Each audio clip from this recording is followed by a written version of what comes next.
Oh, welcome to the Sharpe Club. A little bit past 9 p.m. on the East Coast. And you're saying to yourself, 9 p.m., that's late for you, old man Larry. It is, but it's Monday, which means I can stay up late. I have permission to stay up late on Monday nights only, but it's fine, I am. And we are talking today about something that I know many of you are thinking about, and that is the idea of art imitating life or life imitating art. And is it worse now or better or more or less? And I have with me a star-studded panel as exciting and interesting and super cool. First off, I have the returning champion, the crazy man. He's called the dragon of the Southern Tier, but I like crazy man Southern Tier. It's actually more fun. He is the man from No Soundbites Allowed, the one and only Michael Voss. How about you, sir? Hello, Larry. I'm having it was a great weekend. Best way to start off the week, having a conversation with you. I always enjoy that. And all the guests, it's always fun. So this should be a great time. There we go. And first time newbie coming on to the show. So happy to have him, the man known as Nerdrotic. Also, Gary, how are you, sir? Hey, much better than I'm unmuted, man. That's on brand for me. Yeah, that's accurate. I'm great. It's 8 o'clock here in the great state of Texas. We're doing good. I did absolutely nothing today, so I feel like that is a good I'm day. rested. I'm rested. Yes. I am actually not rested. I was busting my ass the entire weekend doing all types of crazy political stuff and actually moderating 2 debates, but that's okay. I'm here today to talk about something, and the issue I actually want to bring up here, seriously though, as I'm joking around always, I do worry that sometimes we, particularly our youth, are being affected by art more than we should. Now, we know that youth is very often affected by art, right? I remember when I was a kid, you like the cool pop star of the day, whoever that person is. You think they're cool. You want to be like them. But I think now it's maybe more. I think with social media, things have changed. Am I wrong? Kinda. Okay, tell me. I don't know. I was thinking about this for a little while, but I think what we're seeing now in entertainment is the result of the indoctrination that we've been going through. From high school and college, we've been seeing this path that's been set for these kids to go down. And as an example, let's take feminism. Okay, so women are supposed to become men, essentially. We are like 2 minutes in and you went to feminism. Okay, go ahead. Well, yeah, no, it's just an obvious one because we got the girl boss because of the feminism that's being taught in the schools. That they have this power fantasy that they have to become a man. They have to adopt everything that a man is. Hold on. Wait. So now you're going to saying they have to become a man. Can't women also be bosses too? Can't we have Wonder Woman? We don't only have to have Superman. We can have Wonder Woman too. They used to. And I think Gary, you will agree with me. They used to be. I mean, there were a lot of great. Going back, we had Sarah Connor, we had Ripley from Aliens, we had, you said Wonder Woman, and we can go back with that. They were fantastic, but they were all feminine. Yeah. So it's totally fine to have a girl boss as a woman without a giant chip on her shoulder. Which is what we're seeing in I mean, mainly Marvel stuff, right? Mm-hmm. And I mean, culturally, we were progressing as normal as normal can be until 2016. I mean, stuff was coming in. This could be a long one here. Okay. Our institutions in this country, including the institution of the entertainment industrial complex, has been invaded by cultural Marxism. And it was always there. It was always in the background, but it never took over. And even the people who ran Hollywood didn't take it seriously until recently, until right around 2016, when things took a hard turn. Because if you look back through the history of pop culture, it's always comes from counterculture. Like counterculture rides up. True. Yeah. Yep. But the problem is when the counterculture becomes essentially the state and they become a bunch of authoritarian assholes and they become everything they supposedly fought against. Well, that stems from the cultural Marxism that's always kind of been there. And again, it was minimized. We could talk about the McCarthy hearings, which are erroneous. I mean, that's There's much more to it than history so tells us, and he was right about a lot of shit. Isn't this a natural, right? That Yeah, I mean, for girl bosses in general, right? If you want women to be equal, sure, move up. Aren't some of them? But we're just repeating heavy hitters. What happened in the 90s. There was a whole girl boss movement in the 90s. Remember the stickers on cars, girls kick ass, and Lilith Fair, but girls were still being girls back then. That's the kind of thing. And now it's not like honestly, it's not about girl bosses. It's about men becoming girl bosses now. Okay. I mean, everything's gotten crazy. And there's not, we're the rebellion against that, right? Yeah. And it's a common sense rebellion. This is even it's not even on party lines for the most part, not in my sphere anyway. Okay, let me push back on both of you a little bit here. Sure. We go back to the 60s, right? Mike's already mad at me. I haven't been pushed back yet. Let me push back before you get mad at me, Mike. Let me push back first. All right. You go back to the 60s and you got the Flintstones, right? Yeah. The freaking Flintstones. And Fred Flintstone is a knucklehead. He's not a smart guy. The smart one's Wilma, right? The wife was already a smart, savvy woman, right? That ended with like maybe Lucille Ball. Like the Lucille Ball, the man was the smart one and the guy who made the money and she was not quite dead, right? And then not quite move from there. But even the honeymooners, I go back to the 50s, the honeymooners. Even Ralph Cram's a knucklehead and his wife is the savvy one. I feel this has been happening way before 2016. I think there's an understanding the further back you go in the media, the more you understood, there was a difference. It was accepted that the relationship had different values. Men had certain expectations, women had certain expectations, and you were able to excel at the things that you naturally were able to excel at. It's not to say that some women didn't run households, they did, but that was more of an exception in the terms of going out and getting the job, getting the paycheck. But you would come back home from work, you'd take your paycheck, you give it to your wife. She paid all the bills. She made sure the house ran. She told you where you were going to go on the weekends, where you were, who you were going to go Hold visit. on 1 second. And that was reflected. Before we get in trouble, I want people to know I invited a woman who's a girl boss on the show. She hasn't shown. Don't think I purposely said I want 3 dudes on the show to talk about girl bosses. I did not plan this way. Don't kill me. Well, and I mean, if we're talking about culturally as a whole, right? Intersectional feminism, and that's what it is. I'm talking about intersectional feminism, which is just an aspect, which is just an aspect of the greater problem. It's not the main problem. It is an aspect of a much greater problem. But now, culturally, if I go to art now, right? Sure. Again, I just went back and I talked about honeymooners. I talked about, Flintstones, right? That affected us. I mean, I think we did see that and think something about what family should be, whatever. But I feel like now with places like TikTok, I mean, that's the common one, but Twitter, Instagram, whatever's the thing, I feel like we are bombarded far more than we were with a once a week Flintstones episode or whatever, right? Now it's like 24/7 we're being bombarded with, this is how you should be. You should be this way. This is what life is. And 2 things. While the Flintstones wasn't real life, and neither was Lucy or whatever, or the Simpsons or whatever is the show of the day, wasn't real life.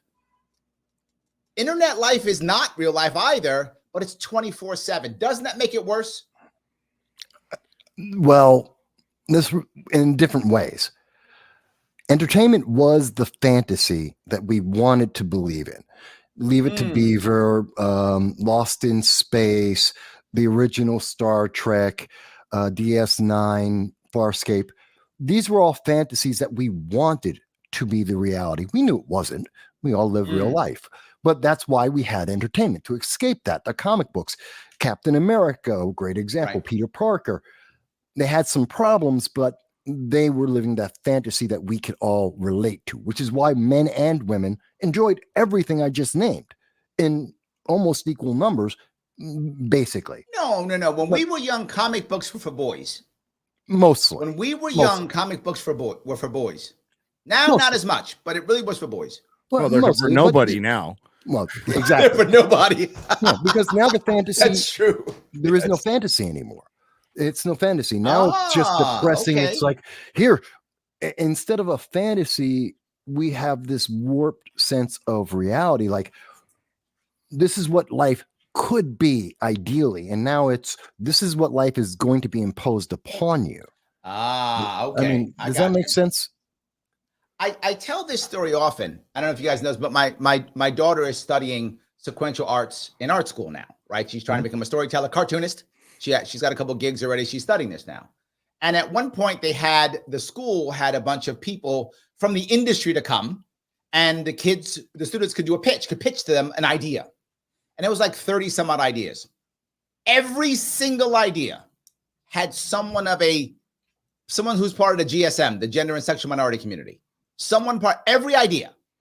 Now, people say, oh, that means the kids are brainwashed. And I think, no, I don't think every kid happened to think of a story that has someone who the main character is a GSM, part of the GSM community.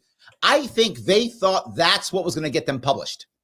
I think they self-censored and created a story. Isn't that brainwashing? Is it? I don't know. It's certainly just influence. It's, well, how can I get my story made? I have to capitulate to maybe ideas that wouldn't really inspire me, or values. And you know what? A character that you write doesn't have to match your values at all. It just has to be an interesting character. I think the biggest problem, and again, it's an art school, so not judging what art school your daughter's going to, but I'm guessing that art school politically is going to slant a certain way. Not too many libertarian art schools out there. Okay, maybe not wrong. Should be. You're not wrong. And teachers have influence. They're the little kings of their own fiefdoms there, and kids are kids. They want to get their story made. They're just there for the art, and maybe they go there for the love of it. But this is where it starts, and the problem is not having these ideas out there. People can make all the gender stories they want. It's 100%. The silencing of critics and straight up canceling of other types of stories. I cover stories. I cover comic books, mostly TV and film. Comics is basically my hobby. It's kind of irrelevant culturally right now, which is sad, other than the industry is dying. And there's a new independent movement that's like in an early stages, but this is how these things react. You are not giving the audience what they want, which is a good story, because you're self-editing, because that is coming down from on high based on a political bias, which is antithetical to art, period. Oh, I like that. That is, yes. I remember a guy, I forgot who it was. I had one guest on, and he said something that really, really struck me. He said, the second that you censor science, it's no longer science. True. Because then it's not open. I think what you said is true about art. The second you censor art, it's no longer art. Yeah. No, I mean, oh, go ahead. No, I was, for the most part, I think anything goes. I think there's certain things that are like a pornography and a creepy, and obviously, that break laws. I'm not for.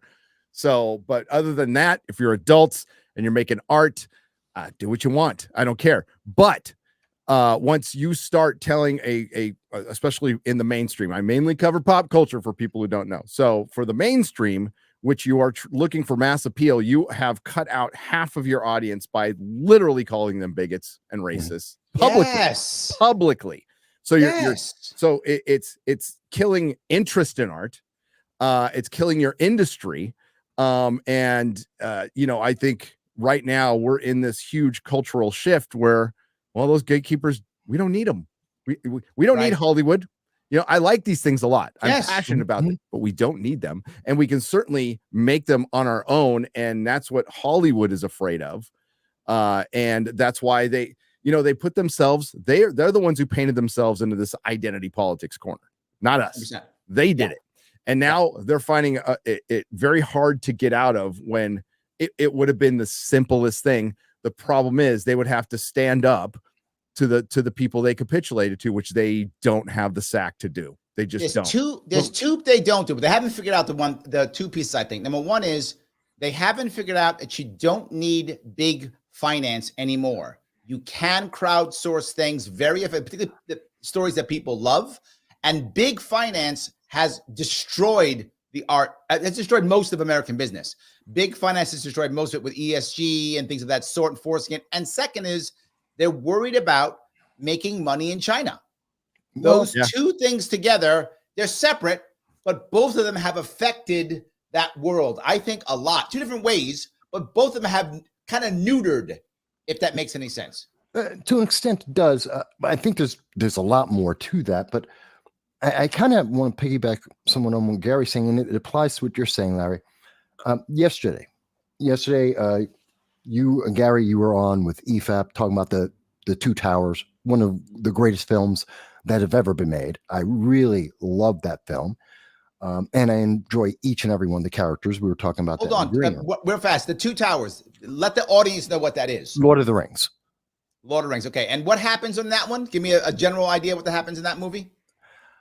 Generally, just like you have a group of heroes who are facing down evil in the form of orcs. It's somewhat medieval knights and swords and magic. Got it. All right. They're fighting down orcs in a battle that they shouldn't win. They're like 1,000 to 1 outnumbered, and they have to try and fight and survive. Is this the one when the riders come and attack the big Oliphants? Is that one? Yes. Or is it a different movie? That's the third one. This is the one where they're at Helm's Deep. Yeah. Got it. Okay. Gotcha. Okay. Thank you. Now continue. My audience is now up to speed. Yes. No problem. So at that point, you said something I thought was really interesting, because you said Golem is an addiction. He is the example of addiction. Yes. And I think that's a really brilliant statement, because he is. But I think that's kind of like what we're seeing in art now. And this is why you're seeing so much big business in there, why you're seeing it so catered towards China. The addiction is propaganda, because propaganda gives them the money they think they want. It gives them the audience they think. They being Hollywood, the progressives, the socialists, the intellectuals, the academia that really don't consume any of this, but they think they're smarter than us, and that if they give us enough propaganda, we're going to suddenly see the light and join their perspectives, their ideology, and follow them. It doesn't work, because their morality, their ideology, literally, we see this every time. I mean, we saw it with Madam Web. We saw it with the Marvels. We've seen it in She-Hulk and The Witcher Origins. We see this in all this art. No one wants it, because it is propaganda. It's not a fantasy. It is a nightmare that they're trying to force down our throats. And at the end of the day, the two things that it's all about is money and compliance. Give them money and comply to what they say. And that's, I think, ultimately why everyone always rejects this stuff in large numbers. Does that all make sense? Does it all come together to you guys?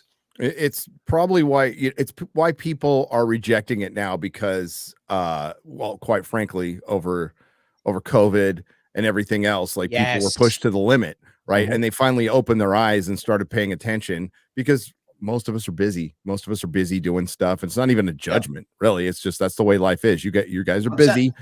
And once you're forced to, especially when, people don't seek this out on YouTube, what you're given through the network, through the corpos and the network broadcast is pretty much the same story.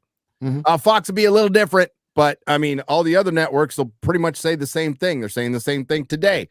And it forced people like, okay, I'm being bullshitted here, so I'm going to go to other places. And that forced that wake up. Right. It was hard. It was a hard wake up, because people had their very comfortable lives, or somewhat comfortable lives, and or a difficult life. And they're like, I don't need anything else in my difficult life to make it more difficult. But the government forced everybody's hand.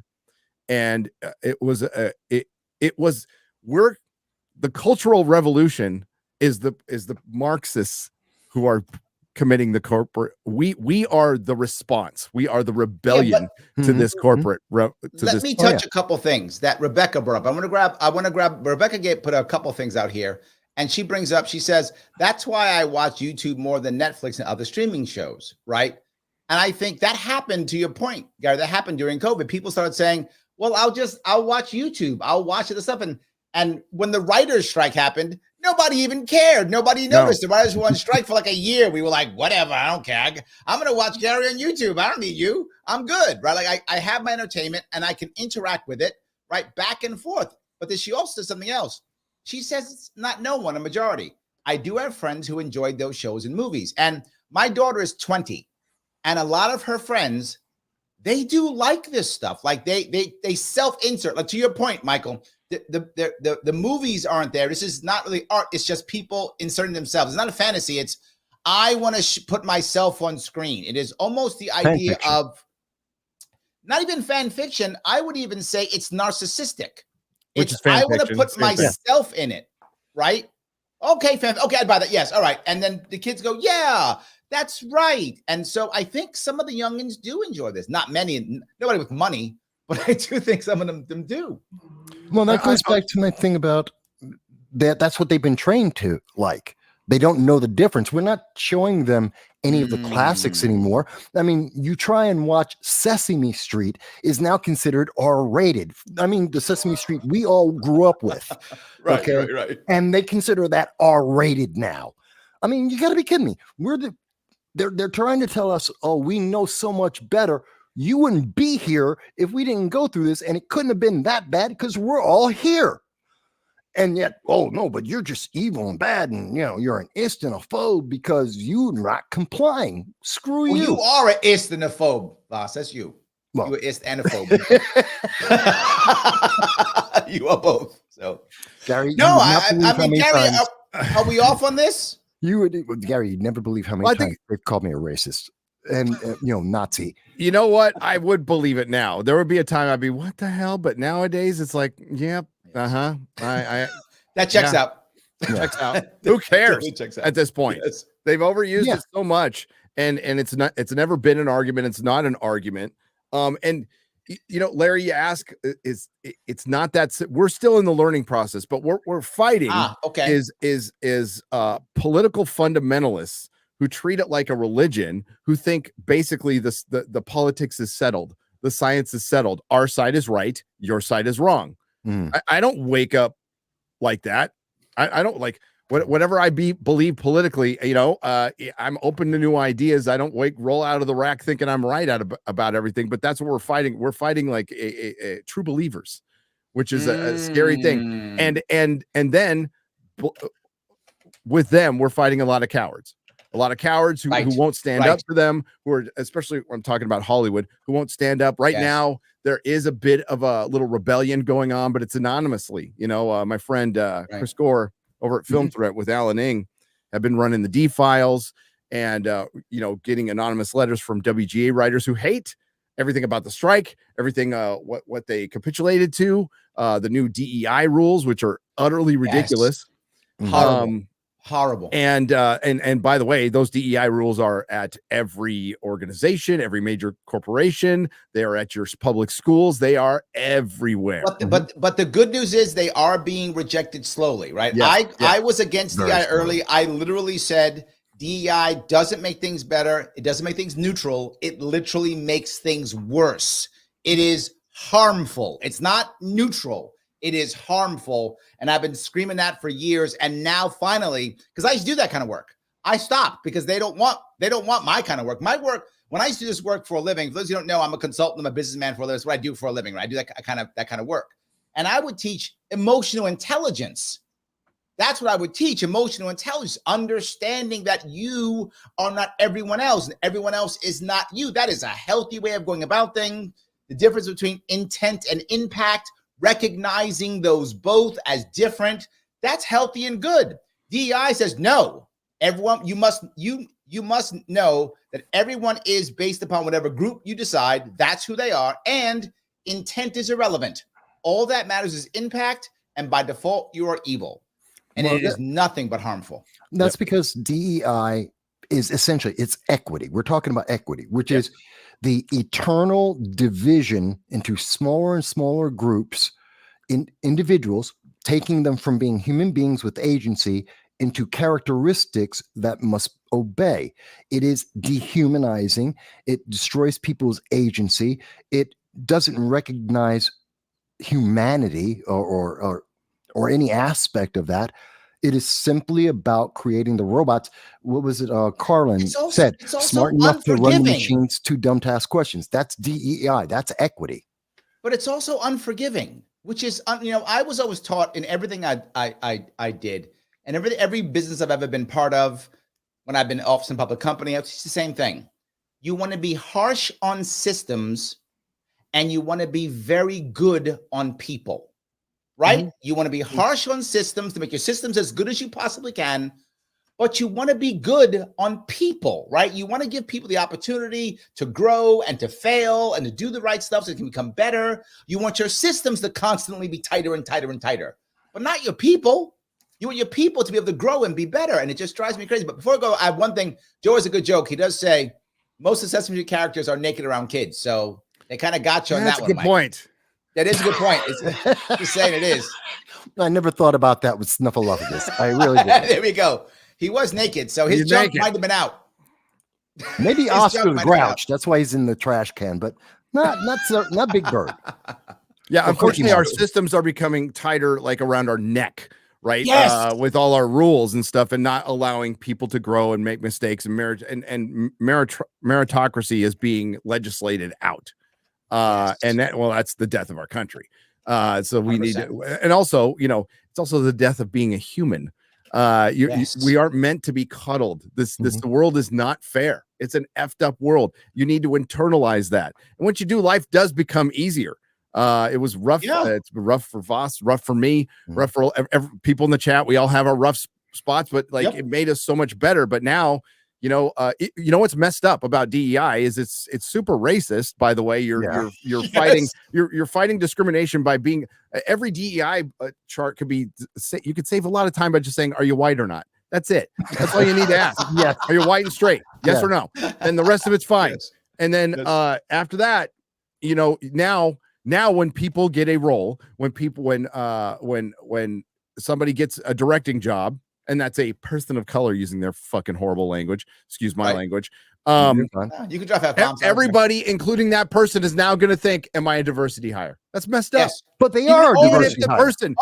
No. That makes you. Even if they're good, yes, they are. That's okay. He's right. That's like, I'm a diversity hire. I'm now a victim. You can't call me names if my stuff sucks. Yeah, but there's some people. You're a racist. But there's some people who actually. I've had people reach out to me from Hollywood. Directors reach out to me from Hollywood going, no, this is effed up because I worked my ass off to get here. And now I'm being treated like, the reason they contacted me is because they liked in one of my videos. I said, well, directors are being cast now. They're not being hired. They're being cast to parade around and the suits will tell them what to do. And that's what's going on. So that's horribly unfair to a human being. And I am a full believer in meritocracy. I don't care what you look like or how you identify. If you make something good, cool. Let's rock 100%. With it. But I think that's not happening. Right? We had it. I bring up often, and I'll bring it up. Voss knows I brought this example before. Road Warrior, the movie Road Warrior, right? 1979, 1980 in that area, whenever it was made, something like that in that area. 82. One of the 82. There we go. One of the bad guys in the movie. The guy with the mohawk, he was clearly gay. He had a gay lover, right? And we were like, okay, whatever. Who cares? Like nobody cared. He was so what, right? No. It was whatever. And they wrote him in. It was wonderful. It made sense. There's probably not many women, so the gay guy can easily come to the top, right? Because there's probably no worries, all good. Who cares? Nobody cared. Nobody cared. It was all no one good. asked. No one cared. And Humongous, the same thing. No one asked. No one cared because that wasn't. Well, see, because it was a good movie. To Gary's point, it was a freaking great movie. But you know why? You know why? And you guys tell me if you think I'm wrong. But we used to have story. We had the story, and there might be a backdrop of something political in there, but that wasn't the main story. The story was the story. There was the. That could be the C plot running around in there, and maybe you pick it up, maybe you don't. And that was something for the director and, his little highlight reel. Fantastic. And everyone else could just have A and B plots and enjoy it. Today, no, it's politics first? How do we we have this political idea? Let's try and fit a story to carry. That's actually part of DEI. You're absolutely right. Yeah. And that's so story comes first. And a good story will get an allegorical message across just fine to anybody. Yep. If it's a good story and you treat the audience intelligently. Yeah. But what's being again, this is from Film Threat, and I covered it in a video a couple weeks ago. One of the things it's a survey that they're asking WGA writers, and after you fill out what race and gender and identity you are, they when you start pitching a script, they're like, well, are you the person to tell us, and why are you telling this story? Now that's a natural thing, but it's the follow-up to that. Why are you telling the story? How does it relate to the world we live in today, which is just it's I hate that modernism, and it a good story will relate to anybody at any time on a human level. Yes. And we've done it for thousands of years. It's why we keep remaking Shakespeare. Yeah. It's why we keep remaking Shakespeare. Recycling mythology. Yeah. Yes. Mythology. Yes. Because it doesn't matter where you're from. It doesn't matter what you're doing. 100%. Let me talk to my audience for a second. Guys, if you're watching here and you like what we're talking about, and you're watching so you do, then click the like button. What is wrong with you? Do you have a problem with your finger? Click the like button. Do it now. If you care, click the like button. It does matter. If you're watching on Twitter, then please retweet this right now, or re-exit or repost it, whatever is the X thing you do now. Used to be retweet, whatever it is. You want your chat to come to the front? You can super chat me if you want to, if you happen to be watching on YouTube. That's awesome. You can also become a member on YouTube if you want to. It's just $4.99. Come on, dirt cheap. It's like a cup of coffee. That's actually less than a cup of coffee in New York City. So yes, that's all it is, all good. But no matter what you do, please follow. If you would follow Gary on Nerdrotics on Twitter, and please follow Mr. Michael Voss on Rumble at No Soundbites Allowed. I have Molly Smash here because she's supposed to be here, but you can follow her at Delta Asher Hill anyway on Twitter, even though she's not here if you want to. But she was listed here because hopefully she'll still come. But anyway, please do it if you could. So let me now move to a couple of comments. I got a bunch of comments, and some of them are teasing, so that's fine. I'll grab some of them. Bring it. Yeah, I've seen them. John Chow says, we need to know if Larry has read Silmarillion. Silmarillion. Yes. Yeah, there's still time. I have not. I guess I should. There's an audiobook. It's as a huge Tolkien fan, not the easiest read in the world, but once you get into it, it opens up there's some epic, truly like beautiful and metal stuff in it. Like it's great. Yeah. It's something like, admittedly, I didn't read it till years after I read Lord of the Rings. So I read it. It felt more like an encyclopedia to me when I read it the first time. I got about halfway through. It is a little bit rough, but there's so many little stories in it. Fantastic. It's something I do recommend it to people who love. If you love the movies, you will love the books, and you will probably enjoy the Silmarillion as well. It's crazy. It's crazy. There we go. Manolo says, "Hail Gary and the Fellowship." There we go. I like that. So it's poetic. So it's absolutely poetic, and it was put together by Christopher Tolkien, greatest son who ever lived, guarded his father's legacy. But it's Tolkien's language, and his use of language is it's pure art. Incredible. There we go. I love that. So Rebecca says, "Without art, the crudeness of reality would make the world unbearable." George Bernard Shaw. Agreed. Nice. Very Agreed. Nice. Absolutely. Andrew says, "You the best, Larry." That is an accurate statement. I am indeed the best. That is true. Absolutely. Now, Mike, we're going to mess with you. This says we're going to have to talk about Michael's lack of background flair. It's true. I mean, they do got you on that one, Mike. I mean, Gary's making me look bad, but I mean, I got some at least. I got a little bit. I got something going on, right? A little bit. I got a purple wall. If I take the green screen, green screen down, it's a purple wall. I lost the studio. Hey, we were talking about this, so slightly serious. Yeah, the last 4 years for me, devastating. Lost 98% of everything I've ever had. That's fine, because I didn't stop. I'm not stopping. That isn't the first time I've had losses. I've talked about it before. I've been homeless before. Which is why I'm a homeless advocate amongst the other things I do. Sure. And always keep moving forward.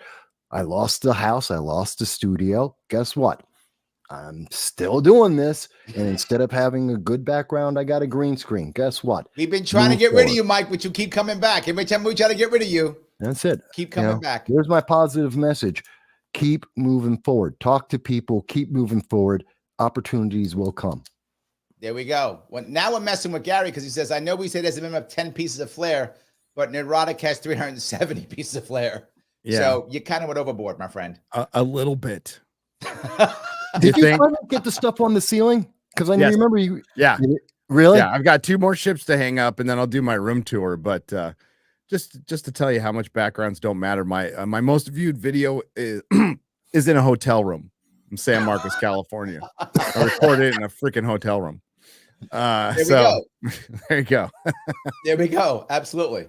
So let me move away from that and let me move towards what I think is crazy, which is social media. And we're on it now, right? I mean, we're on it now. But I feel like 2 things happened almost at the same time. Not at the same time, but close to time. The lockdowns really made people jump on social media because you physically couldn't be social. I think we were already moving towards heavy social media, but I think the lockdowns kind of forced it a whole lot faster than it would have happened naturally. And I think we as a culture, particularly Americans, I don't think we're ready for it. I think it was so fast that we just didn't know how to handle it. And the youth in particular, I mean, I'll tell you an interesting story that you may enjoy. My daughter now, who is 20, when she was younger, maybe 12 or so, in that area, she used to watch PewDiePie on YouTube. And I don't know if he's that popular now, but he was very popular. At one point, he was the #1 guy on YouTube at one point. So she would watch him, and she would watch him. He would be talking about somebody else playing a video game. So she's watching him watch somebody else play a video game. This blew my mind. I did not get it, right? So I went to her and I said, I don't get it. Why? Help me to understand. I don't get why you're watching it. And she told me something that really stuck with me. She said, Dad, I feel like I'm watching with him. And when she said that, I thought, I will not let that man be my daughter's father.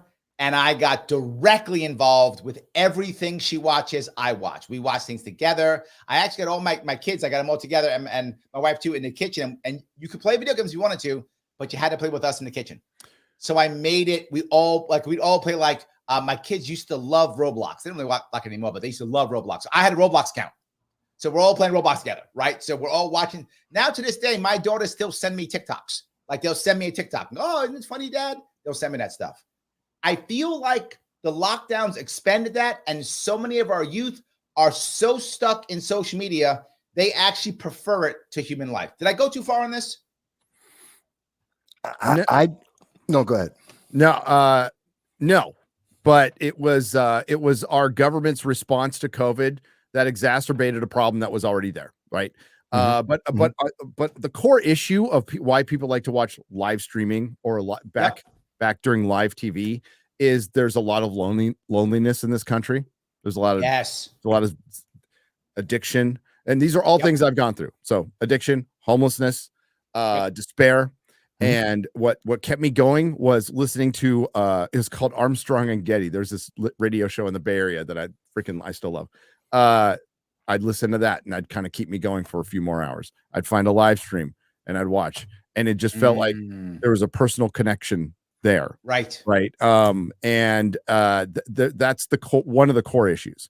The other one is, yes, we jacked over our youth. I don't think there's any coincidence that there's a bit of a problem with identity. We'll just say, I'll try to keep it as safe as possible with our children. Right after COVID, right after we locked them out of schools and broke the habit of our society. The habit of our society was getting up, going to work, doing something, keeping everything going. And we shut it all down, and we shut it all down for it freaking cold. But the long-term ramifications, we have no effing idea. We will know 20 years from now, but we have no idea how much we jacked up our kids. That's why I rooted we had a lot of reasons, but I rooted my family up and just got the hell out. I went to a state that was open so we could get back to our lives. And it was hugely expensive, terrible. But it ended up benefiting my kids, which that was the goal. right? I pulled my kids out. I homeschooled my kids for that time. I pulled them out. We I wouldn't did put them in too. schools anymore. We Yeah, did I too. homeschooled my kids. Yeah. I did. I was just with you. Then we went to got one Florida. I got one just look at what went San to Florida. Francisco was Yep. doing because I was in San Francisco at the time. So I got one look at what they were doing. I'm like, nope. I was in New York City, brother. I was right with you. I'm like, nope. I've already had my Yeah. clashes with San Francisco teachers before. My kid was walking over homeless people to get the, thankfully they weren't dead, but they looked dead. Homeless people. He would lose school days because of homeless people. Homeless people were waving around weapons and they'd shut down the school. It's like, enough of this crap. But yeah, we'll never know. But yes, they went to social media. So did adults. It's not all kids. I mean, there's a lot of YouTube careers and TikTok careers, a lot of streaming careers, Twitch were all made during COVID. I mean, Friday Night Tights, like, kind of blew up during COVID. And what I remember early on, because I've been locked up, so I know what confinement does to a human. Even when you get confinement over a year, makes you crazy. It just makes you crazy. And there's lots of ways that the prisoners deal with it, including drugs and all this other stuff. But I'm one of the few who wanted to remain sober and out of trouble and get out of there alive.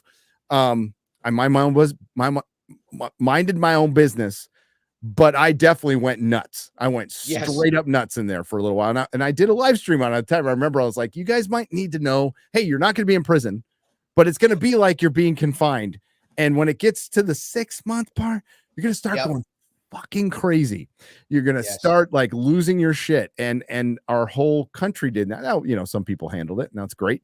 But that's what happened. And you can't do that to a society. You just can't. It breaks it. But hold on. This is the point I want to bring up, right? For many people, right? If you were, say, for example, locked in a cell for many years, and maybe there was a bird out on your ledge of the one window you have, that bird might become the number one thing in your life. That might become a very important thing for you because it's the only thing of life you're out there, right? I'm saying that these kids were locked up and the only thing there was TikTok and YouTube.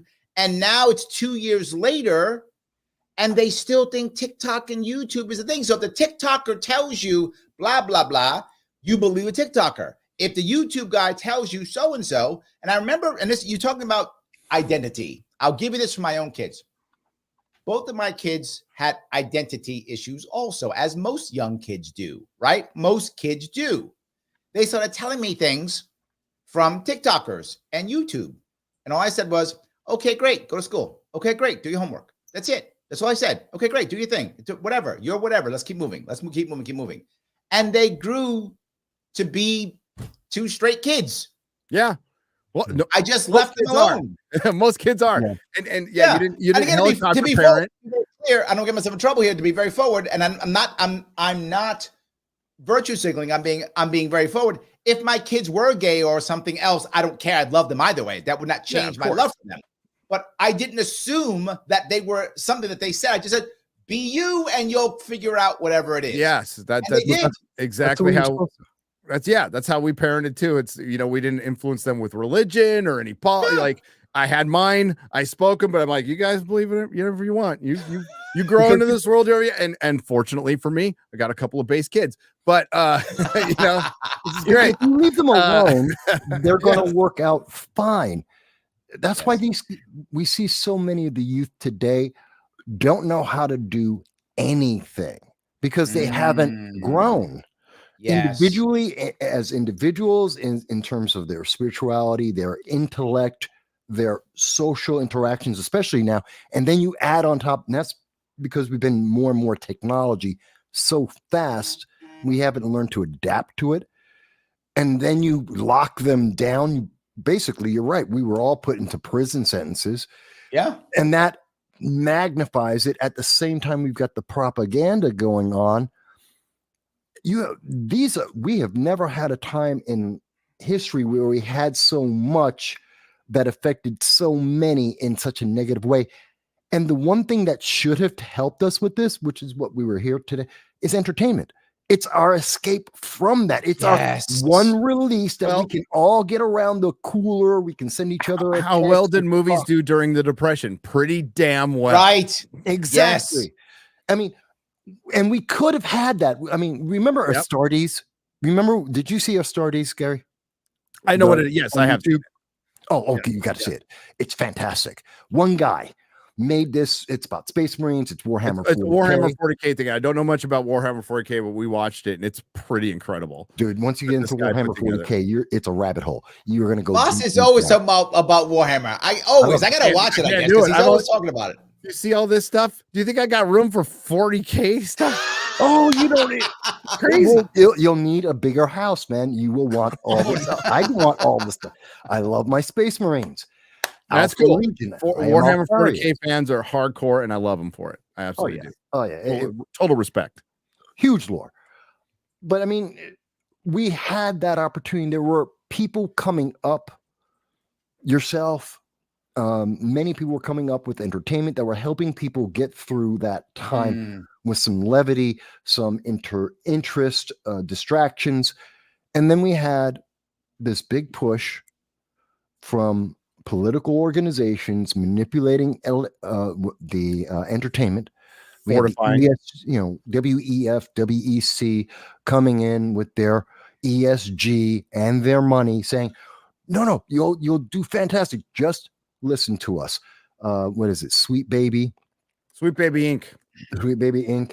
They're coming in saying, don't worry, we're going to keep the good times going. That's the drug to the entertainment industry. Yeah. So that they can shoot us full of their preferred drug, their propaganda, and try and shove it down, not realizing that we were damaged already. We were just starting to heal. And now they're giving us another problem we have to deal with. And now we're fighting amongst ourselves more than ever. Over things that just they're like not that important. I don't mean to be cruel. I'm not trying to say that people don't have issues with identity and such. People do. But compared to eating, compared to surviving, I mean, we're an affluent society when somebody has time to think about their gender at all and not dig a hole for water or go farther and dig a hole to go take a crap in. I mean, and there's a lot of ingratitude. I think that's a lot of it. But that's the adults too. And ultimately with social media, it's not going anywhere. It is here, right? And we're just trying to get our heads around it. But I mean, it's parenting. I don't want. I'm sure Larry doesn't want any or Voss any government regulation. I no thanks. Basic laws to protect kids. Yes, I'm fine with that. 100%. Yeah. But beyond that, parenting. I don't want the government coming in telling us what is hate speech. Look what's going on. Canada's like going nuts. Canada went insane. Yes. That's your canary in the coal mine right there. That's where the polite Canadians. What happened to these guys? It was the nice guys. They were supposed to be the nice guys. They're not. They're the evil. There's a lot of the Brits have it too. They got shut down. I mean, the trucker thing was great. It was one of the greatest things I ever saw because it was a perfect protest. It was one that they couldn't fight because it was bouncy castles and people singing and honking horns. That's how you protest. You just have fun and you smile in their face. It's tough to shoot those guys when they got a bouncy tough to shoot. Tough to shoot them. People with the bouncy castle. But that's the way that was the perfect way to protest through mockery. I mean, you straight up mocked the government. And so hopefully that's how we go forward. That's how I approach. I gotta say something, protests. Mike.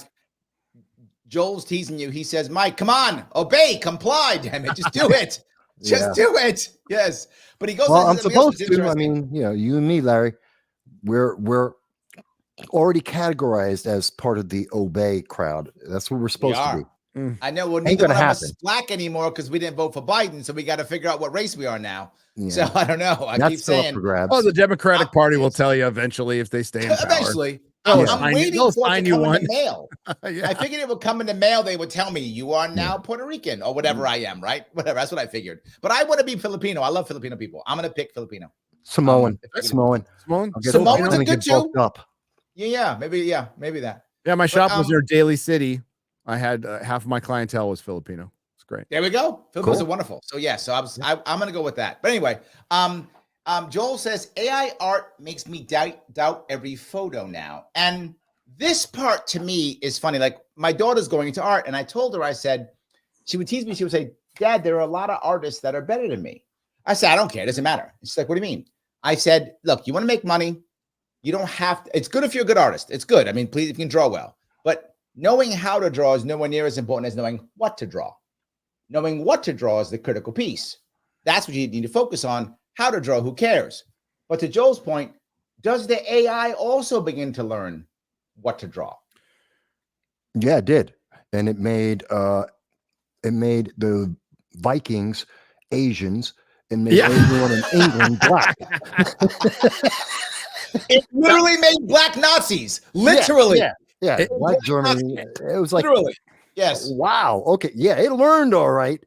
Now, who taught it to do that? I love how they're like, oh, that was an error there. You programmed it.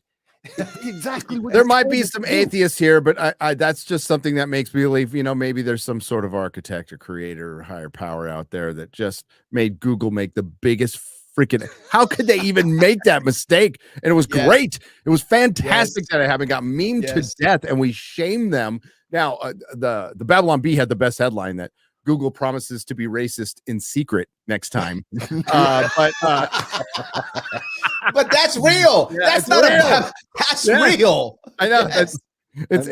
That's essentially what they're going to do. But AI is like the internet. It's like all technology. It's like the synthesizer when it came into music. It's a tool. It's a tool right now. It's not going to become sentient anytime soon. And when it does, the robots will kill us all. But like until then, it's something like we can hate it all we want. And I'm not the biggest fan of it, just to make it clear. But it's here. It doesn't really matter. So what it will do, though, what the thing people might hate, but it's going to open up the door for people to make their own movies, their own games now. So much easier. So like I am totally against it being, and it will be manipulated to rewrite history. But on the other hand, it will open the door for other people to create their own stuff much easier. Gary, yes, they're going to try and change history, but they're doing it already. I mean, what was that? The British, one of the British monarchs, they turned her into black. They made the Queen of the Nile. Anne Boleyn, and then and they made Cleopatra. Yeah, and a Viking queen in the Viking show. They made her. And sure. What really makes me angry about that Cleopatra one, and this is why I'm angry. There actually were Nubian pharaohs. You could have found a black pharaoh. They existed. Not that one. That one was Greek. So why did you turn the Greek one black when you could have just found a black one and then a story about the black one? Yes. There were black. There were Nubian pharaohs. They existed. You could have found one. But it's because everything they're doing, the propaganda is so poisonous. It is so obviously objectionable that they have to take over everything that was before it and turn it, because you won't accept it any other way. You have to have a black Superman. You've got to turn Batman and Robin gay. You have to do these things because no one would accept. They can't write. They can't create. No, they're activists and innovate. Yes, they're just activists. So what activists do is just hitch their wagon to whatever's popular. Then they decimate it. Don't really care, because either way, they decimated the patriarchal traditionalist story that's obviously fascist. So yay for us, or we took it over. Either way, they're happy. But you know what doesn't make them happy? A good story. Nothing makes them happy, because activists aren't freaking happy. But that's true. They're miserable people, and they want everybody to be miserable with them. And you know what? That's our greatest weapon is we have fun. We're happy. And, thankfully, we have a bunch of old stories we can enjoy until they try to F them up. But that's why I'm a big fan of physical media and preserving this. I'm a huge fan of physical. X-Men's coming out, right? I'm not watching on Disney Plus. I've got my X-Men cartoon. I have an X-Men question here, baby. Hold on. I got an X-Men question. He says, hey, you're the Nerdrotic guy, right? Sure. Does anyone have the answer as to why, again, the X-Men 97, they are not including core members, the original new Len Wein and Dave Crocum, ex-team of Colossus and Nightcrawler, and later mainstay Kitty Pryde.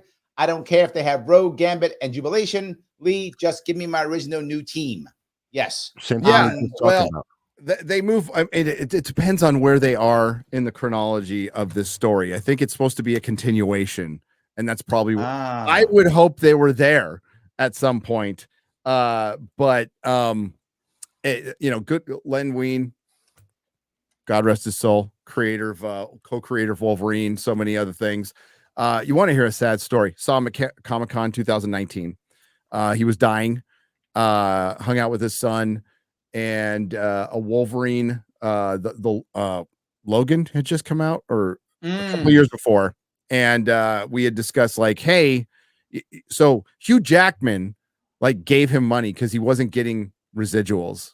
Is that right? From his creation. Yeah, that generated billions of dollars. This guy. So Hugh Jackman gave him money, which makes Hugh Jackman cool. But also he was there dying, signing stuff for us. So I brought my son, because my son's name's Logan, and he was doing it to raise money for his kid. Oh, it's freaking awesome. And he died just a few months later. He was the nicest guy in the world. But it's these corporations. It's so funny that the rascally, rebellious left, who think they're always fighting the system and the man, love these corporations who could care less about them. They are freaking horrible. I am a free market guy. I hate giant corporations. I can't stand Me too. Them. And they become monopoly and they wreck everything. Destroy the mom and pop, and the artisanal thing. And what's happening is they're so fucking stupid that they're destroying themselves. And I'm happy for. I'm here to just like let me marshmallows grab over a the super fire. Chat that agrees with you. Frederick says, to me, much art now is plagued by the unhealthy degree of shameless pandering to a niche crowd rather than creating healthy escapism. This is what you're talking about, Mike. That can potentially appeal to anybody, regardless of color or creed. And thank you, Frederick, for the $10. Thank you so much for the super chat. I appreciate that. I think he's right on the money. This seems like exactly true, right? Mostly. One slight thing, Friedrich, that I want to change in that. Okay. Niche isn't bad. A niche is fine, because sci-fi is a niche for fiction. Okay. So when you understand and look at it that way, that, there's a niche within there. Warhammer, which I love, of course, I was talking about, that's a niche within sci-fi. No. But what he's saying is pandering. When someone does Warhammer or any of the niche things, they're not pandering to you. They're putting together a cool story that people like you would like. They're not going, let me have a guy whose name happens to be Michael in this so that Michael Voss will love me. That would be a pander. Well, no, I understand. I'm saying that they're assuming. Look at most of the stuff that's out there right now. I don't know what's Echo. Great movie. Okay, great TV show to use that as an example. They're targeting everyone as if we are the niche. If they targeted Echo to the niche, it probably would have been okay, and they would have probably made it better if they said, okay, our target market is deaf, one-legged, female, Native American people. Okay. Small group. And they probably really small group all over. But instead they said, well, everyone's like that, so everyone's going to watch this. And everyone said, no, that's I'll go one step further, Mike, that if you are a Native American deaf person, you have to love it. And if you're not that, you still have to love it or you're a bigot. So no matter what, you have to love it. It doesn't matter. Yeah. And for one, that show was just horrible. There's the Kingpin for no reason gets a bunch of white guys to attack a powwow at the end. yeah. And kill everybody. Like what? I don't know how you made it through that, man. I made it through the first. But yeah. So what they again to talk about, they piggyback on something that's popular, so they use it as a platform for influence. So the Marvel Cinematic Universe started out fine. It was fun. Mm-hmm. It was a people, like it wasn't super planned. It was very basic in the beginning, and it made a bunch of characters that were based on the comic books, and we all liked them. And then one day, Kevin Feige decided, hey, we need more women. hey, we need to start pushing in more representation. And it all happened around, a couple years after 2016 and Harvey Weinstein and Me Too. And it was a lot of people trying to keep their jobs, and Hollywood was getting HR departments, and all of a sudden DEI started coming in. And the old axiom with storytelling is basically a writer with their salt is like, hey, you're not necessarily going to make something for the fans. I'm going to make something for me that hopefully I'm going to make a story for me that you like. Now I'm going to make propaganda for me that you're going to like. There's a great unintentional, the movie Serenity. I just watched Firefly. Great movie. Unintentionally based movie now, by the way, from the very liberal Joss Whedon. But the opening scene with River Tam, she's a school child, and she's talking about the independence. The independence and the alliance is basically the society we have now. And she's saying, hey, the independents they want to be left alone. And they don't want to be told, they don't want to be told what to think. And the teacher goes, well, we're not going to tell them what to think. We're going to show them how. Yeah.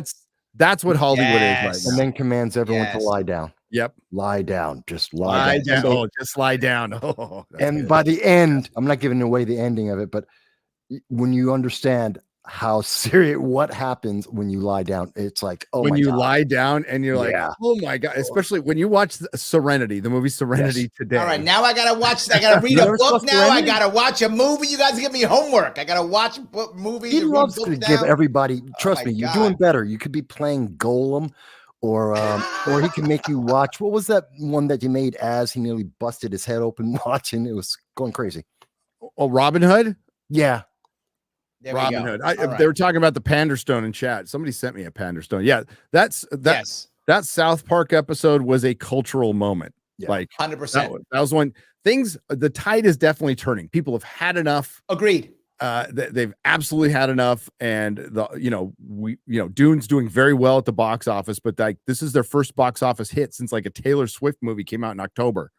100%. Like just, and for big box office hit, like potentially $1 billion. And it's a desert for Hollywood this year, and there's a possibility of another strike, which is very real from IATSE, which is great. Like I'm laughing my ass off.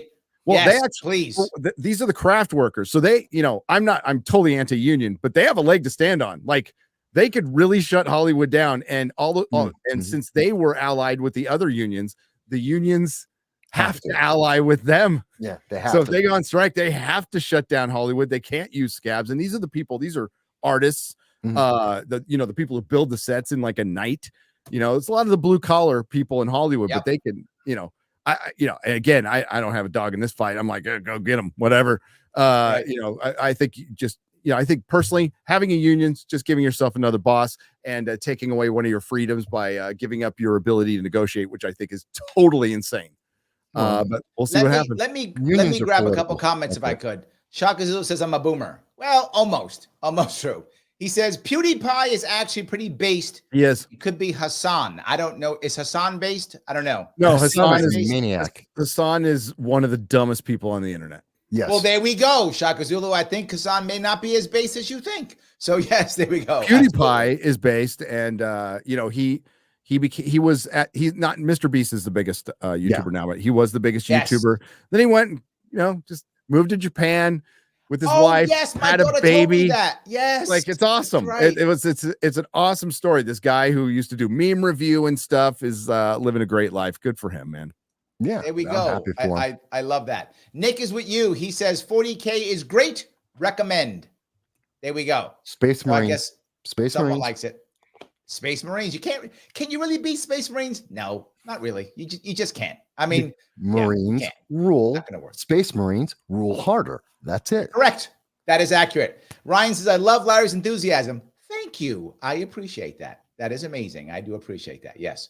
The Scientific Libertarian says it could be more accurate. The kingdom of Kush ruled over Egypt, and they checked on the bones and found that it was a black kingdom, and it was accidentally labeled Egyptian. Oh, is that right? Yeah, but there were Nubians too that were. So there was Upper Egypt and Lower Egypt, and Upper Egypt had more people who were Nubian or Kushites, I guess, than Lower Egypt that had more people who were more Caucasoid in that area. So, but yes, my point being, you could have made a story, a very interesting one, about a black pharaoh. They existed. You could have but that made only one. you got to start with, they have to be able to write. They have to be able to have an imagination to be able to Exactly. then go somewhere and else. their response, that like when my good friend went completely viral last year by calling out pronouns in Starfield, or when I called out Doctor Who, because I think Doctor Who's a man, or with Cleopatra, the response is always, what does it matter? Well, if it doesn't matter, then why'd you change it? Of course it matters to you. Stop. It's this game of fighting optics and just disingenuous people all the time. It's just, and we're fighting for the truth, whatever it is. Just be authentic. Absolutely. And we're moving into a more authentic age, and that's where I have hope with the youth. I don't think they're all lost on TikTok. I think there's a lot of base kids out there. I think some are starting to move because a lot of the young men are starting to realize that it's not working for them. Like this new world is not working for the young men. They're like, you know what? I'm not going to be part of it.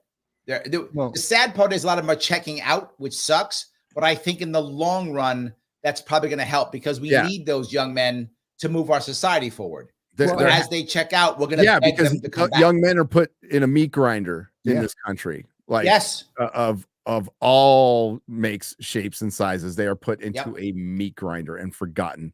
A lot of it is fatherless. A lot of it is in institutions, which I have witnessed myself, and it's beyond a tragedy. I see it with my daughter, who's 20, trying to find young men to date. Well, you can't because they've been so beat upon. But I think what we're going to see is there's going to be this very strong movement where they're going to go backwards in time. And that doesn't mean that we're going back to the 1800s. It means, maybe the 1950s, 1960s, 1970s, in terms of you have the traditional values become values again. An analog generation. Yeah. A generation who unplugs. I'm hoping for that. They're just going to say, I'm done with this. As long as they watch this show on Monday nights, damn it. Everything else they don't have to watch. If I suffer fine, if the world's better, I'm okay. Yes. But just one of my shows no, I'm kidding. Anyway, guys, if you like what you're watching, please click the like button. I know I bug you like every half hour. Why? Because I need to. I have to get past the algos. I have to get past Al Gore rhythm. I have to get past that. So please do it. Please, it does matter. Also, if you're watching on Twitter, retweet us right now. Repost it. Repost it if you are. If you want to super chat me, you can. It supports the show. You can also become a member if you want to. $4.99. Click that link button. $4.99 per month. Helps out tremendously. But either way, follow these two gentlemen. If you would, follow Gary at Nerdrotics on Twitter and follow Mike. Please follow him on Rumble at No Soundbites Allowed. So I do want to grab so many good comments. I want to grab a couple more of these if I can. This is right for you, Gary. He says, I have a question for Gary. Are you a fan of Hellraiser? I liked the book and the first movie. I think it's a really dark and I think it's great horror. My favorite Clive Barker film is Nightbreed, though. I'm a Nightbreed fan. Okay. I like the whole world he built up. The first two Hellraisers are good. Like the first Hellraisers, all time. Yes, all time. I love the Pinhead parts. Like, we have such sights to show you. I know. So good. So good. Oh, yeah. Yes. Pinhead is he's the man. Yes. I loved that. But that's example of what we've been talking about. The innovation, that imagination that was then transformed into a medium for the rest of us to see. And Hellraiser wasn't the biggest movie that ever came out, but it's been consistent. Cult classic. Yeah. It's a cult, and that's why it works. And it had massive cultural impact. Yeah. Like massive. Yes. Like everybody knew who Pinhead was. Like everyone saw it. Correct. Everyone loved it, and it's made a difference in so many people's lives. And there's so many movies and TV shows we could point to that have done that. And we're not getting, you can't even remember a TV show that's shown up in the last 3 years. The moment it's done, it's rare. It's gone. It's like when we get something now. There's one. Hold on. Yeah. Young Sheldon. What? The TV show people like. Okay. I guess I it's not up my alley, so I don't watch sitcoms or dramas. I would say the one show that stood out for me in the last year was One Piece on Netflix. I thought that was magnificent. Oh yes, One Piece. That was huge. But we still get like, but right. you know, and then you know, Godzilla -1 is the best movie I've seen in years. And it's because it's a lot more than Godzilla stomping around. This too. No, I love those. You have to watch stomping. Godzilla -1. It is it's all in Japanese, but it's the best movie I've seen in years. I love Godzilla. I live in Japan for 4 years. I can probably read the subtitles. It's fine. Good. I like the original Godzilla movies. We're talking Toho and oh, sure. Love that. Can't stand anything they've done. If it's made the by one Hollywood, that's coming out this year it's is the one that's coming out later this month is going to be terrible. It's going to be utterly terrible. I hate Hollywood. But the Godzilla -1 is made by Japanese company. It is a Japanese film. It was made for under $15 million. It was the best movie I saw last year by a mile. Here we go. I only saw one movie last year, and that was John Wick 4. Because I love John Wick. I've watched the entire series, and superhero movie now, but I like it. Yeah, and I liked it. It's but you know what I like? You brought up something that bothers me that I want to bring up. This makes me think about, right? When you watch a John Wick movie, it's what you expect, right? Like you know what you're getting. It's gonna be fun. It's gonna be Keanu doing cool, shooting people in the head. That's what it's gonna be. I'm gonna watch that, and I got it. What got me angry, what you talked about, Gary, the idea of the putting women in, is that they did a bait and switch so many times. It's Superman, but it's really Superwoman, right? Or it's one that drove me crazy was Obi-Wan. Obi-Wan.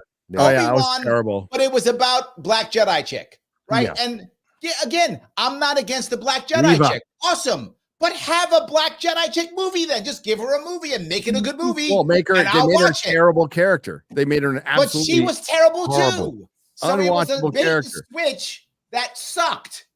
Right? All the bait and switch sucks because you would never watch it on its own. Partially because they don't know how to write an original character. Yes. Would I watch a Reba movie? I mean, the concept of her character, she survived the purge. Yes. She became part of the Empire, but it's been that secret to try and take down Vader. Fantastic. You can do something with that. I don't want to do that while I'm trying to watch Obi-Wan, a character I actually liked. And really, we didn't. And they had this desire. I don't know what it is. Why does everything have to have a prequel? Why do I need to know how this? Sometimes it's just great. My idea of what happened in even the Star Wars prequels, I'm not even. Some of it was okay. Rogue One wasn't bad. Rogue One was a good prequel, wasn't it? There was no. The only thing good about Rogue One was the last 2 minutes. Why? Vader. That's it. That's why everyone went to see that movie. Vader. Well, that was cool, but come on, it wasn't a bad movie, was it? It's probably the most respectable Disney Star Wars movie. Yes, that's true. I'll give you that. It's probably the most respected, but it's just been garbage. So the corporations have been IP chasing because it's safe. It's safe. True. It's very true. Like it's safe to do the like we got a Mad Max movie coming out. Mad Max ain't in it, but its title's Furiosa because we needed that. It's like no, I'd rather have a Mad Max movie, but okay, fine. Be another thing I can rip. But yeah, out of all the movies coming out this year, the tentpole movies, all but 4 are prequels or sequels to existing properties. Wow, I did not know that. Yep. Yeah, that's my God. That just tells you that entertainment is dying. No one has an idea. That's why the culture is moving on from like Hollywood. For one, Hollywood's not the biggest entertainment game in town anymore. Right. It's gaming. Gaming is number 1 by far. But as far as like scripted entertainment or where people going, they're moving away from television. They're moving away from the theater and they're moving to streaming. And YouTube was the number 1 streamer for the last calendar year. And we're entertaining ourselves. Now on YouTube, there's a plethora. There are people making music videos. There are people making short form TV or web series, films, and they're going to get better.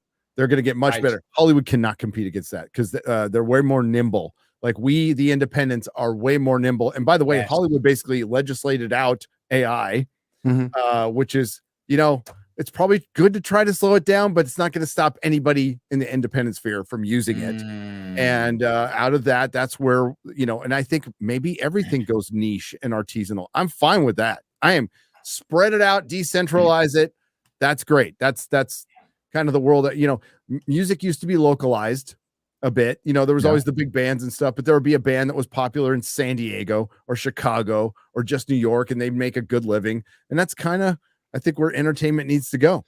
Well, it's funny you say that. Like, people have told me that when it comes to entertainment, that back in the day, it was, it was much harder to make a living as a band, right? But they say today it's much harder to become a superstar, but it's much easier to make a living. Like, you can make a living as, right? But then, no different issue. But we used to have people who went through and we used to have the best regional stars became the superstars. Why? They had the most talent of the people who were talented. And we don't have that anymore. You can't tell me who's the last one. Maybe it was Black Delirious. What's his name? He did the Delirious tour back in the 80s. Eddie Murphy. He's pretty much the last, up until Dave Chappelle. You had this huge gap, and other than Dave Chappelle, there's no name in comedy that I can really think of that's truly a superstar. Like, Chappelle is on the same stage level. No, that's not true. I think Bill Burr does that. He's not the same as what we saw with Eddie Murphy. Superstars like stand-up comedians, but they haven't crossed over. Right. And my favorite, of course, Chrissy Mayer, who, of course, is the greatest comedian of all time. Of course. Point. Yes. Fair point. Also, most pregnant. Yes. Also the most pregnant, correct. Yes. Both of those things are true. Yes, absolutely. But I mean, what we're seeing is I think we're in a phase where we're getting more, people are abandoning the studio streaming, the Disney Plus, the Pluto, all of that kind of stuff, where you're programmed into their product. Ooh, hooray. Thank you for product. I'm getting ready for next great product, roughly quoting Red Letter Media there. And we're seeing people go into social media, into the YouTube, the Rumble, to really try and express themselves when they're not being suppressed, shadow banned. And separate of that, you see people, I haven't watched regular TV in about 15 years. I play video games, I watch anime, and I watch the news. I do political commentary. So, okay. There you go. And that's it. And when it comes to video games, I'm playing, which I think is a big thing. You're seeing a lot more people playing survival games. You're seeing them play city builders. They have huge genre because you can make a world that you can feel involved in, that you can feel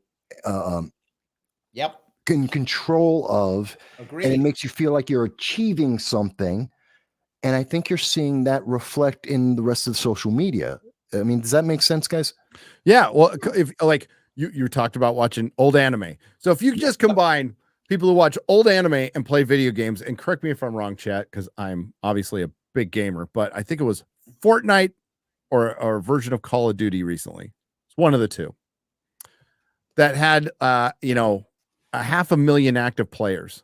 Yeah. Wow. Like 500,000 active players. Wow. Now the number of young people who supposedly are just on TikTok who are watching anime and playing video games combined dwarfs every single TV show in Western civilization being watched at the same time. Dwarfs that number. Absolutely. Like it's 1,000 to 1. And while video games are expensive to make, they've got their independent sphere too, which 100%. is coming up, which is really good. So this is how culture balances out. So what put us out of balance is the powers that be were in complete control of broadcast television, all of social media, Hollywood for so long.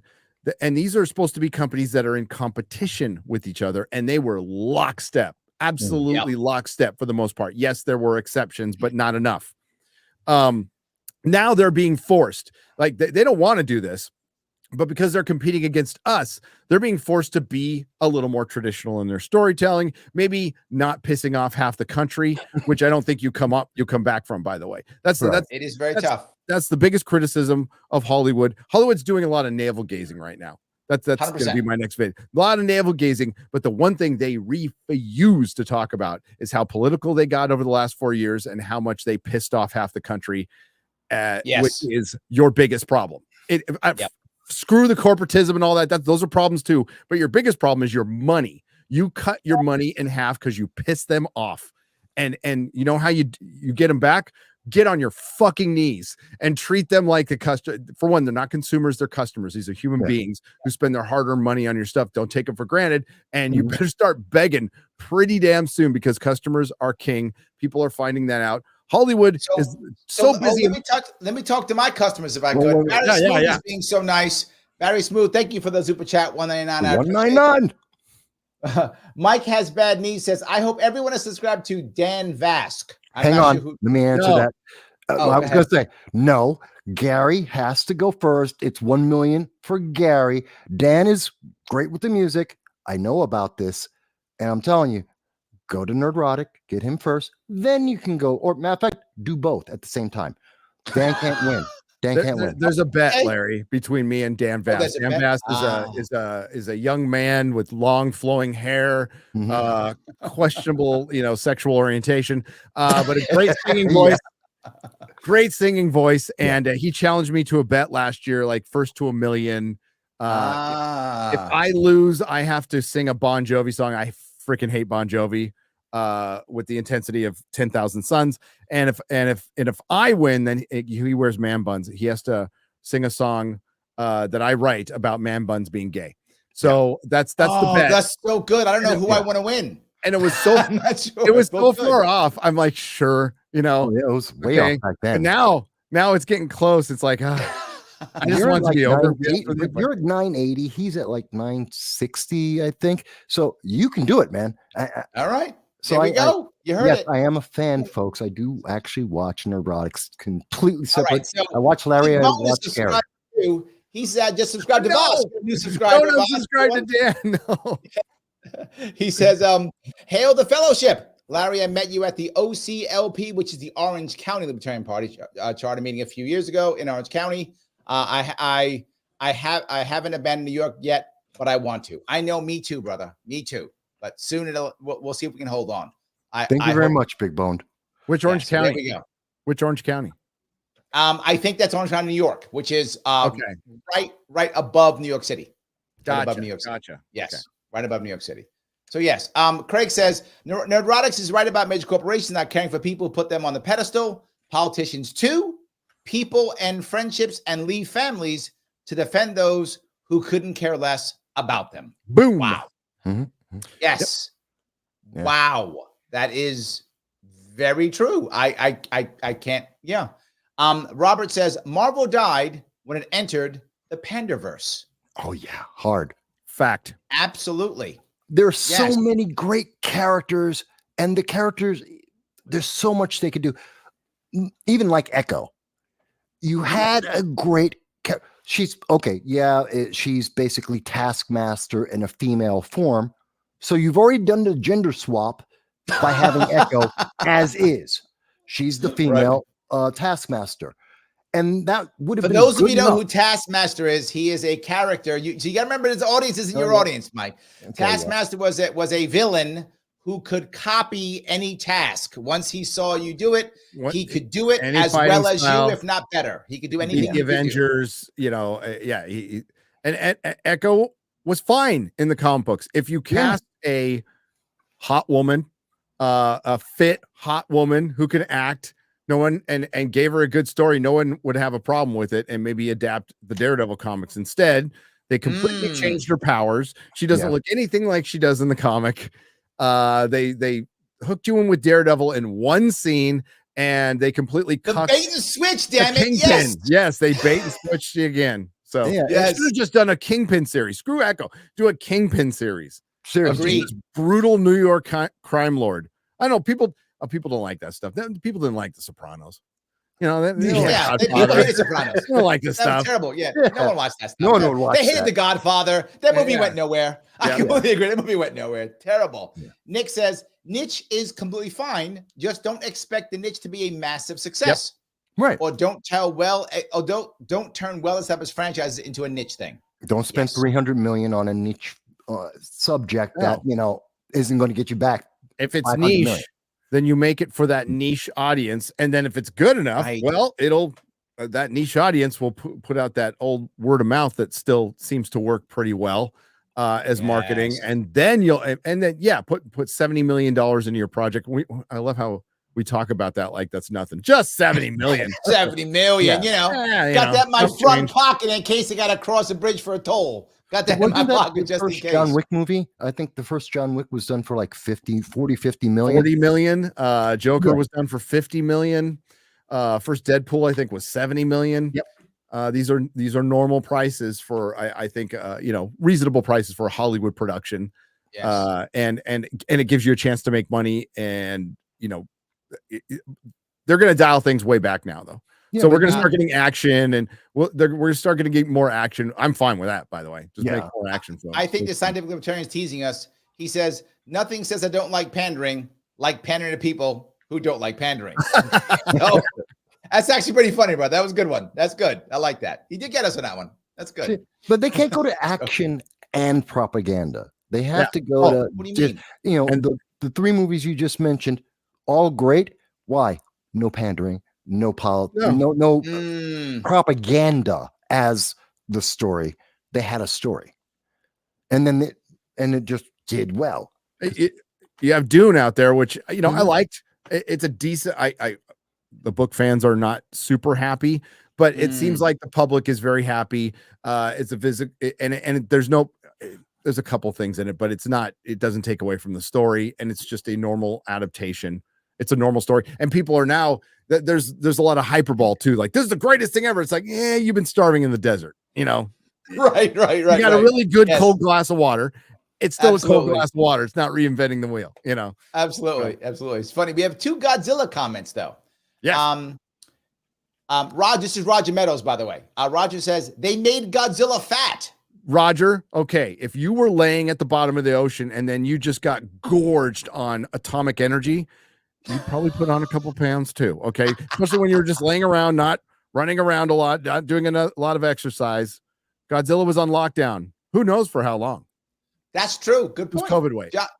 Joshua says, have y'all seen Shin Godzilla? For those who don't know, Shin Shin means dead in Japanese. Shin Godzilla is good. I like it. But Is it? Godzilla -1 is like S tier great. Shin Godzilla is really good though. Go watch it. That's good stuff. There we go. So yes. I prefer my Godzilla from Japan. So Yes. I do think, when I look back at some of the stuff that's coming out of Japan, foreign in general, like Japanese and Germans, whenever they do war or aggressive movies like that, they do it better because they lost the war. So they don't make glory war movies, right? No, War wasn't good for them. Godzilla -1 is right after Hiroshima and Nagasaki. It is the aftermath of World War II. They just lost, and it's about a society putting there's a monster coming, but the real story is it's about a society rebuilding itself on its own, not relying on the government. The Americans aren't going to come in. Nobody's going to come in and help them. And by the way, they got to fight off a giant monster. It's a fantastic movie. Das Boot. I kind of missed Das part of what Boot, you guys were talking about, but Das Boot, story about just a bunch of guys. Yeah. It wasn't about necessarily the Nazis. It was just a bunch of guys in an extraordinary situation. Yep, there we go. Joe says, agree. It was Reva, right? Reva backstory was cool. The character was horrible. I agree that the concept was good, Mike. You're right. That could have been a great movie, but it sure as hell wasn't. Absolutely. Yeah, absolutely. Rebecca says, I was so excited for Obi-Wan series because I grew up with the prequels. What a letdown. Yeah. 100%. Yeah. 100%. It should have been about Obi-Wan and Luke and not Obi-Wan chasing around Princess Leia with this other, Jedi hunter, the Inquisitor, coming around who miraculously survives getting gut stabbed by lightsabers twice. Right. By Then Vader. then at the end, when they could have redeemed her entire character, when she found out where Luke was, Mhm. Obi-Wan should have killed her right there and then Yes. said, I'm sorry, but you got to die. And that would have kind of made it better. But now he lets her go. It makes no sense. It would explain why Obi-Wan doesn't really see himself as a Jedi anymore, because he does something very un-Jedi. Right. And he's protecting Luke by any means necessary. But so many plot holes that they created by doing the Obi-Wan series. I mean, Leia, she doesn't know Obi-Wan. I mean, the message doesn't, R2's message doesn't make sense anymore. But nothing, Matt. Yeah. That's so I have a couple more comments on the comedians. Straight Chillaxin says Biden's a very good comedian if you like dark humor and sniffing children's hair. So I guess kind of. So yes. Well, yeah. If you look past the effects of what's the damage he's done to our society, his administration has been a fucking joke. You're right. It's been there we go. See, so there was something there. Yeah. So Janice brings up about Bill Maher. That's kind of true. Isn't Bill Maher kind of there? No, I hate Bill Maher. Not at all. Well, there we go, Janice. The answer. I think Bill Maher will say stuff that makes sense once in a while, but I think Bill Maher is so out of touch. When Roseanne Barr was interviewing on his stoner podcast, whatever he was on, and he didn't know who the WEF is. By the way, of course he knows. I don't mean to offend any stoners. I think weed should be legal. I just think you're crazy if you smoke it. So it should be legal. Just don't smoke it. Makes you crazy. I'm a sober guy, so. But no, Roseanne Barr is like makes you lazy. It totally among other things. Yeah. They're trying to push heart trouble now, and I'm like, you smoke anything, it's going to give you heart trouble. That's true. Yeah. I don't know if gummies will too. I mean, the only drug I use is caffeine. That's it. Nothing else. Same here. Otherwise, but yeah, when Roseanne Barr is educating you on the WEF and you're on a political show, that's a problem. That's a big problem. But he said it himself that the colleges he went to indoctrinated him. And he's part of that culture, that echo chamber that they're all in, that think that their farts don't smell and that he's the smartest guy in the room on every subject. But you've never seen him out amongst the public. You don't see him actually having a conversation with real people ever. Because someone brought that up with him before. Someone actually said, someone was talking to him about, I think it was Marianne Williamson. I think he said her.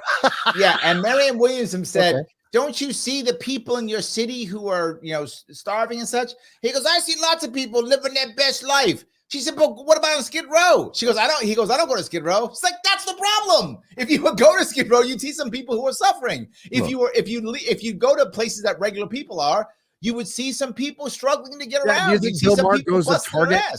Do you think Bill Maher goes to Walmart? Do you think he goes down to the local grocery store? No. I will never forget that Bill Maher, May of 2020, said he didn't care about the alleged sexual abuse of Joe Biden against the woman because you have to vote for him anyway. He's also the guy in 2019 that said he was hoping for a recession so that it would hurt Republicans and make people vote for a Democrat. I remember what's funny? These things. Be careful what you wish for, because that's what he got under Biden. He got exactly that. Yep, exactly. I hate 100%. These guys. And I was going to ask a question. Okay. About, oh God, now my brain went dead. No worries. Scott's got one for us anyway. He says, when can we expect the Nerdrotic movie studio? Now you done messed up, Gary. Now you talked your trash. Now you got to give us a movie with AI. We got to get you an AI, and you got to make us a movie. And then when it sucks, we're so going to Drinker's making a movie. If Drinker's doing it, you can do it. Drinker's making a movie. Okay, there we go. All right. I'm writing a book. That's the most you get out of me. Nice. Because I like my free time and YouTubing, so I don't want to do too much outside. By the way, very hard to do stuff. What you were talking about for $500,000 was Fortnite.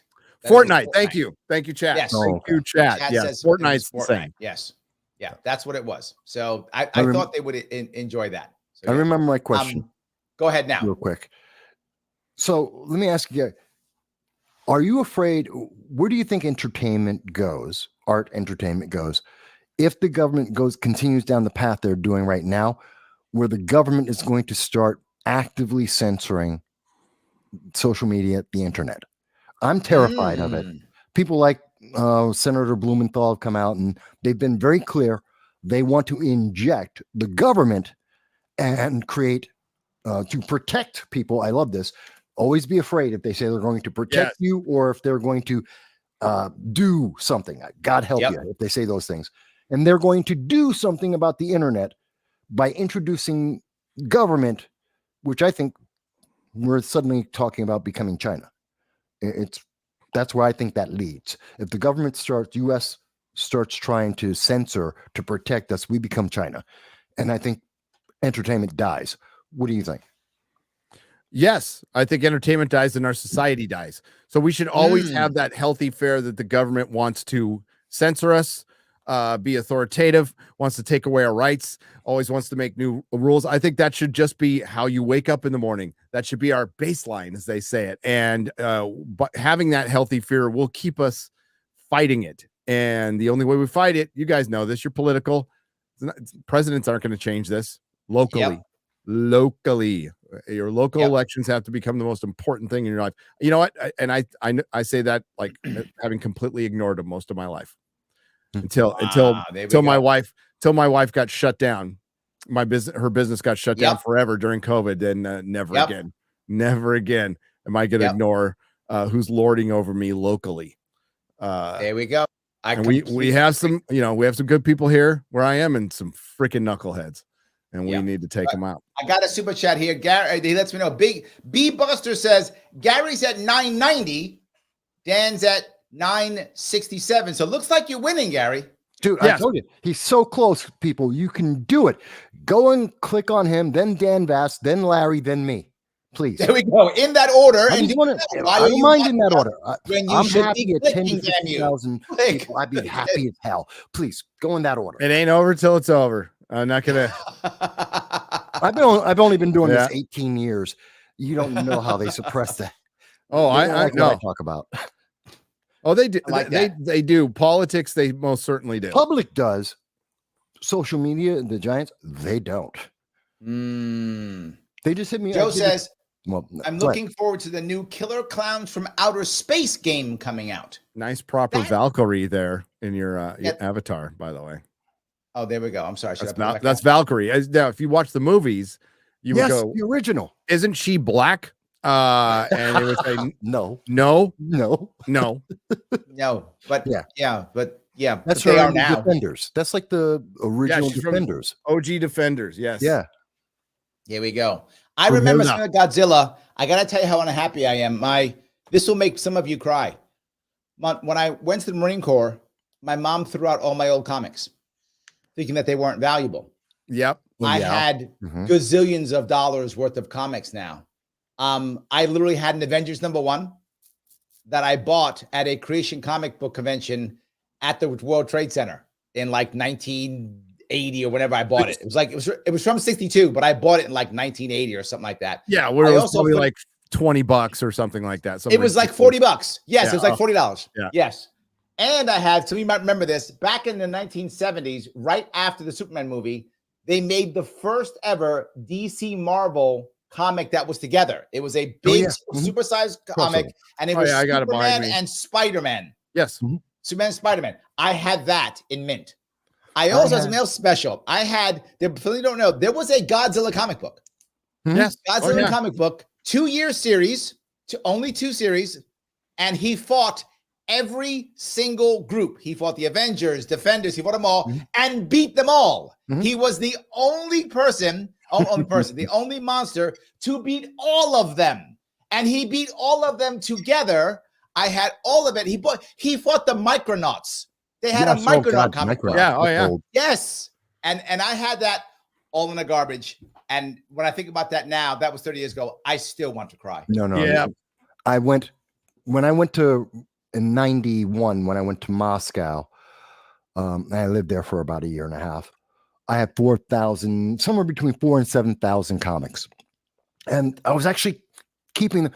I was just a fan. I had like all the New Mutants. I had a ton of Spider-Man and a bunch of the original X-Men. and I had a lot. I mean, 4,000 to 7,000 for me was a lot at the time. So I go to Moscow. I lived through a coup attempt. I go to Soviet Georgia. I lived through another attempted coup. The Civil War starts over there. I come back home, and my brother gave away everything. Yes. That's worse than being thrown out. Yes. The only good thing about that is I know there was a bunch of guys who at least read it once and enjoyed a bunch of classic Marvel. Yes. But oh man, that hurt. Yes, that hurt a lot. There we go. There we go. That's hardcore. I mean, because like a mom, you kind of it's like your mom, but your brother. Yeah. Yes, he should have known better. Your brother should have known better. He should have known better. Yes, he wasn't a comic fan. That wasn't his thing, and he was into baseball cards and. Hey, comic stores love that story because moms. Before I go back to some more chats, I want to know, please, Michael, tell us what you are doing. What's going on? What can we see you doing this weekend? What are you doing? Well, I do political commentary every Sunday at 2:30 p.m. I do a live stream where I interact. I take phone calls. I take chat questions, just talking about all the politics. The thing that's a little different about what I do is I actually go backwards. Like when I'm talking about Bill Maher from 2019, I remember everything in politics going back about 4 decades. And I can tell you how that affects what we're doing today and going forward, which is why my Sunday show can be anywhere from, at a minimum, 2.5 hours. It can go as long as 6 hours, depending on people's calls and questions about all the politics, international. And is that on the YouTube page? Is that on Rumble? Where is that? I'm on Rumble, YouTube, basically all social media under No Soundbites. That's with an I, Allowed. Awesome. And help me because I just did a 13-second joke video today, which should be a short on YouTube. They refused it. They won't let it go into the shorts queue because I'm laughing about the Supreme Court decision. The mine, the seagulls, mine. Okay. I readapted that, made a bunch of changes, changed my own audio, put in some other artwork, and but I'm using that as the basis. And they didn't like it. Seconds. They won't let that go into the rotation for shorts. That makes no sense. Look at that. I get away with that shit all the time. Here we go. Gary, tell us what you're doing.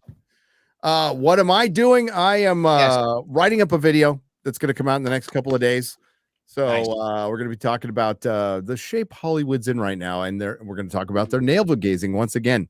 Then Friday Night Tights. I have no idea who the guest is. Sorry, but yeah, Friday Night Tights. Here we go with Chrissy Mayer, the person who introduced us, who was attacked at one of her shows. Somebody threw a smoke bomb. With like pepper spray. She was pepper sprayed. Yeah, pregnant woman, 8 months pregnant. Total just animal. But yeah, she's doing good, and we love her. But yeah, that's what I got. There we go. Thanks for having me on, guys. If you like this, please make sure you hit that like button. It does matter. I bug you. Like and subscribe. Please like and subscribe. Rebecca says, "Get Larry on Friday Night Tights." Well, there we go. I'm the next guest. See that? Just done. Absolutely. Mike Has Bad Knees says, "Glad to have found your channel, Voss. So you have a fan, brother. Oh, cool. You got a fan. Hey, thank you. Thank you, man. Roger says, still got 3 X-Men, 1 Jim Lee plus X-Men 12/13 first appearance of the Juggernaut. Yeah, I love and a Juggernaut. Giant X-Men 1. Look at that. I love that. Good stuff. Definitely. I really do love that. That is amazing. They didn't know how to do Juggernaut. They didn't know how to do Juggernaut. They haven't got him right yet.